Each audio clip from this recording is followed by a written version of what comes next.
আপনারা তো জানেন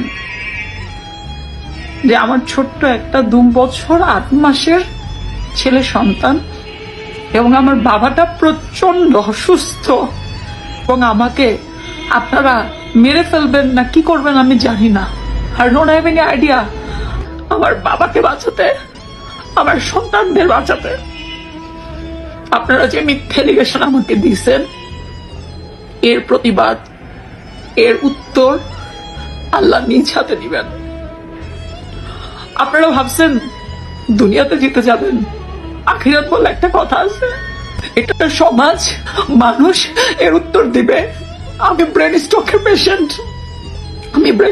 পেশেন্ট, যার কাছে যে মুভমেন্ট করতে হইলে প্রচুর মেডিসিন নিয়ে মুভমেন্ট করতে হয়, এতগুলো ওষুধ আমাকে খাইতে হয়, অ্যান্টি ডিপ্রেশন থেকে শুরু করে।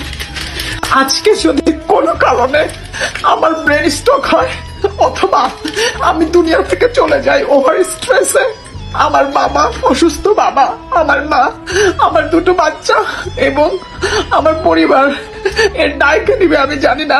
আর যদি মরে যাই, আমি মরার পরেও আপনাদের কাউকে আমি ছাড়বো না। আল্লাহ এর বিচার ঠিকই করবে, এই বিচার হইতেই হবে। এই দুনিয়া আপনাদের ছাড়বে না। এমন ভাবে হেনস্থা করতেছেন, আল্লাহ আপনাকে ছাড়বে না।